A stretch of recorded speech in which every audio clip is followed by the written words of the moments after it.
First, let me introduce to you our topic. Our topic is curricular reforms in teacher education. So, we need to know this because we are preparing as future educators. Under this is outcome-based education for teacher preparation curriculum. So, what is OBE? Outcome-based education for teacher preparation curriculum. OBE is one of the fundamental philosophy in higher education in the Philippines lately. All curricula, including teacher education, will be anchored in the concept of OBE. In terms of course design, instructional planning, teaching and assessing students learned, OBE is an educational method that focuses on what the students can actually do after they taught. So, now we are going to discuss the OBE. I will give you the learning outcome first for this topic. Learning outcomes. First, define what outcome-based education as this apply to teacher education. Second, analyze the 4 principles in outcome-based education. Third, describe how teaching and learning relate to OBE. Fourth, explain how the achieved learning outcomes will be assessed. And last, summarize the prospective teacher's role and responsibility in the implementation of outcome-based education. So, there is no advocate for this outcome-based education, and he is Dr. William Spady, leading definer, advocate teacher, and implementer of this successful learner's paradigm.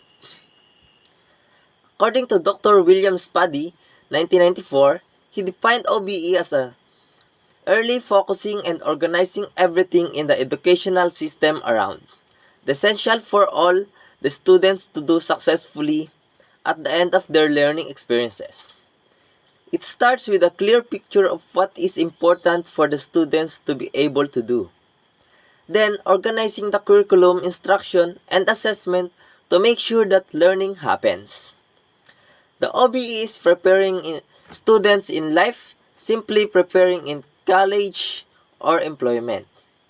So, mga knowledge and skills nila ay matutunan at magagamit nila at mai-apply sa mga life situations. So, this definition clearly points to the desired results of education, which are learning outcomes. These are made of knowledge, understanding, skills, and attitudes that students should acquire to make them reach their full potential and lead fulfilling lives individuals in the community and at work. So, as we notice in making lesson plan, there's a cognitive and affective psychomotor domain that could measure students' achievement. So, dito sa OBE, dapat laging na-align yung teaching method and assessment sa learning outcome. To define and clarify further, answer to be the following questions should be addressed by the teacher. First, what do we want these students to learn? Why do we want students to learn these things? How can we best help students to learn these things? And how will you know when the students have learned? What, why, how, and how are the main questions that we need to answer or address for the teachers to make a clear objective. So, Spady permits that outcome-based education, all students can learn and succeed, but not all the same time in the same way. Successful learning promotes even more successful learning.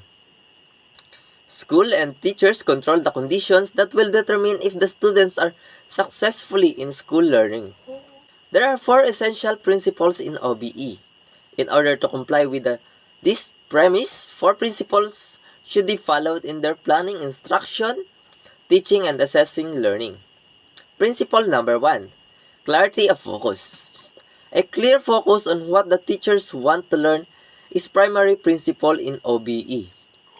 Teachers should bear in mind that the outcome of teaching is learning.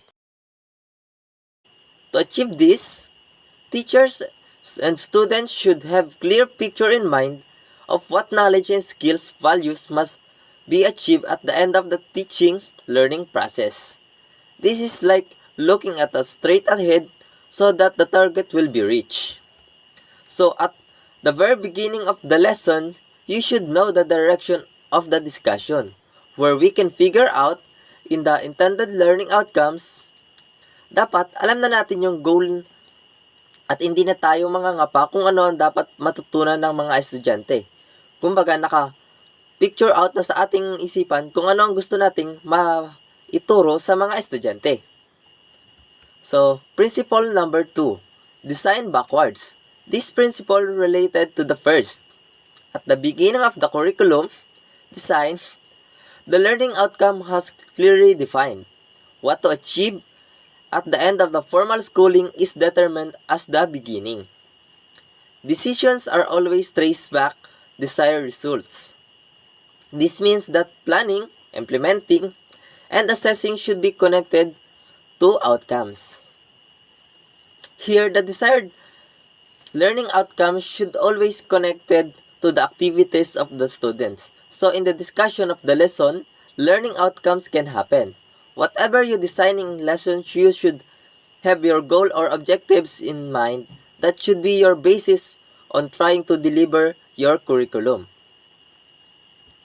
So, third principle is the high expectations. Establishing high expectations, challenging standards of performance will encourage students to learn better. This link to premise that successful learning promotes more successful learning as mentioned by Spady in 1994. This is parallel to Thorndike's law of effect, which says that successful reinforces learning, motivates, builds confidence, and encourages learners to do better. So dito, for example, ay yung mga standards ay isang rubrics for the activities. So kapag nabasa nila yon, magre-rely na sila doon sa standards na yon. So minsan maaari nilang mahigitan or mag-exceed sila sa ating expectations based on those dun sa standards. Ganun din sa mga examinations. Kunyari, ang passing grade dapat out of 100 items is 85. So they will be assessed with high standards so they can perform to their full potential of learning. Alam nila yung kung ano yung kailangan nilang gawin para ma-achieve yung ganong score. So magre-review sila para maka-attain ng or ma-reach yung 100 items if they can do it better. So, let's move forward to the principle number 4. Expanded opportunities in OBE. So, OBE, all students are expected to excel, hence equal expanded opportunities should be provided. As advocates of multiple intelligence say, every child has genius in himself, hence is capable of doing the best. Learners develop inborn potential if corresponding opportunities and support are given to nurture. This principle is based on the idea that not all learners can be learned at the same thing at the same way, in the same time. Teaching, learning in outcome-based education. Teaching is teaching if learners learned. Hindi mo masasabi na kapag turo ka na kung hindi naman natuto ang iyong mga estudyante. Learning is measured by its outcome. Whatever approach to teaching is used, the intent should focus on learning rather than on teaching. Subjects do not exist in isolation, but links between them should be made. It is important that subjects learn how to learn, hence teachers should be innovative. So let's move forward on how then should teaching learning be done in OBE. Here are some tips. Tip number 1. Teacher must prepare students adequately. This can be done if the teachers know that they want the students to learn and what learning outcomes to be achieved. Prerequisite knowledge is important. Thus, a review is necessary at the start of the lesson. That is why we have pretest or recap in our lesson plan. Tip number 2. Teacher must create a positive learning environment. Students should feel that regardless of individual uniqueness, the teacher is always there to help. The teacher and student's relationship is very important. The classroom atmosphere should be provided respect for diverse kind of learners. Tip number 3. Teacher must help their students to understand what they have learned and why they should learn it. And how will they know that they have learned? Next is tip number 4. Teacher must use a variety of teaching methods. The most appropriate strategy should be used taking into account the learning outcome teachers want the students to achieve. Also, consider are the contents and characteristics of students, the resources available, and teaching skills of the teacher. Even OBE is learner-centered, sometimes more direct, time-based methods of teaching will be appropriate. Next is tip number 5. Teacher must provide students with enough appropriate to use the knowledge and skills that they gain. When students do this, they can explore with new learning, correct errors, and adjust their thinking. Application of learning is encouraged rather than mere accumulation of this. Last, teacher must help students to bring each learning to a personal closure that will make them aware of what they have learned.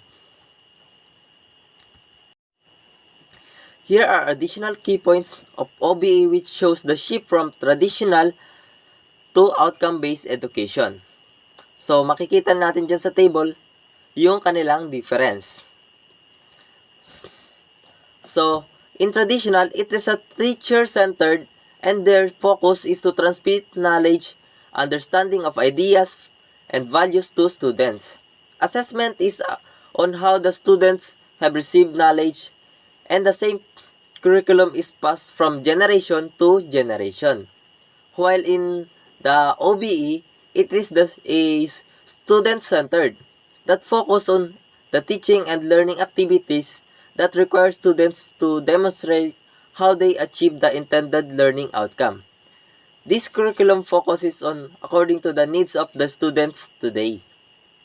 Let's move forward to another topic, which is assessment of learning outcomes in OBE. Assessment of learning outcomes in OBE.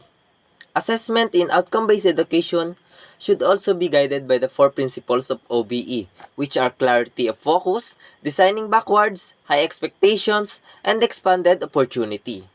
It should contribute to the objective of improving students' learning. Since OBE, there is a need first to establish a clear vision of what the students are expected to learn. The assessment becomes an embedded part of the system. To be successful in OBE system, assessment should be guided by the following principles. First, assessment procedure should be valid. Procedure and tools should actually assess what one's intended to test. Next, assessment procedure should be reliable. The result should be consistent. Next, assessment procedure should be fair. Cultural background and other factors should not influence assessment procedure. Next, assessment should be reflect the knowledge and skills that are important to the students. Next, assessment should tell both the teachers and students how students are progressing. Next, assessment should support every student's opportunity to learn. Things are important. Next, assessment should allow individuality or uniqueness to be demonstrated. And lastly, assessment should be comprehensive to cover a wide range of learning outcomes. So let's move forward on learners' responsibility for learning. In outcome-based education, students are responsible for their own learning progress. Nobody can learn for the learner. It is the learner himself or herself who can driven himself or herself to learn. Thus, learning is a personal matter. Teacher can only facilitate that learning, define learning outcomes to be achieved, and assist the students to achieve those outcomes. Students have bigger responsibility to achieve those outcomes. In this way, they will be able to know whether they are learning or not. One of the great benefits of outcome-based education is that it makes students aware of what they should be learning, why they are learning it, why they are actually learning, and why they should do when they are learning. All of this will conclude with achieve learning outcomes. In terms of students' perspective, there are common questions that will guide them as they learned under the OBE curriculum framework. To guide the students in OBE learning, they should ask themselves the following question. As students, what do I have to learn? Why do I have to learn it? What I will be doing while I am learning? How I will know that I am learning? Why I should be learning? Will I have any say in what I learned? How I will be assessed? Let's move forward on the take action. Find OB in the classroom. Here is the activity. Number 1. Seek permission from the teacher to observe the class for one complete teaching lesson. Number 2. Borrow the teacher's lesson plan. Identify the intended learning outcomes at the beginning of the lesson. Record observation. Number 3. Observe the class activities with the guidance of the teacher. Record your observation. Number 4. Observe if the intended learning outcome at the beginning was achieved at the end of the lesson. Record the observation. Number 5. Summarize all record observation in the matrix below. Use all example as your guide. Write down your report in the proper cell. I observed Science 3 class Quarter 2, Module 1, Human Sense Organs. According to the teacher, I asked permission to observe. There is no daily lesson plan because of today's situation of classes. Instead, it is a weekly lesson plan that was provided to the students through modules, and the discussion is through messenger room. If someone's students unable to attend the discussion, they are called by the teacher to reach them. And here is my table matrix of summary of my observations. At the first column of the table, intended learning outcome of the lesson. And the second, activities to accomplish the intended learning outcome. And in the third column, achieve learning outcome at the end of the lesson. So, the intended learning outcome of the lesson, first is the describe the parts of and function of the sense organs of the human body. So, the activities that I observe are the students look on the module in which sense organs, images, and function is shown. They need to listen to the teacher discussion through messenger room. After discussion, teacher called students to look on the activities needs to answer in the module, and they answering it orally by the students as their station, and other activities are set in the module. And the achieved learning outcomes at the end of the lesson are learners describe the parts and function of the sense organs of human body. The second intended learning outcome is practice healthy habits in taking care of the sense organs. The observation I recorded is the teacher read the dialogue about healthy habits in taking care of the organs. After they listen, they are given the time to answer the practice activities about what they have learned. And in the end of the module, there is an assessment for them to measure if they understand the module. They need to pass the module on the given date of submission. So, the achieved learning outcome at the end of the lesson is practice healthy habits in taking care of the sense organs. Based on the observation I had been recorded, even this kind of situation of the students' learning, teachers are implementing the curriculum with their fullest extent to learn the students and achieve the learning outcomes. And that's the end of my discussion. I hope you learned something. Thank you.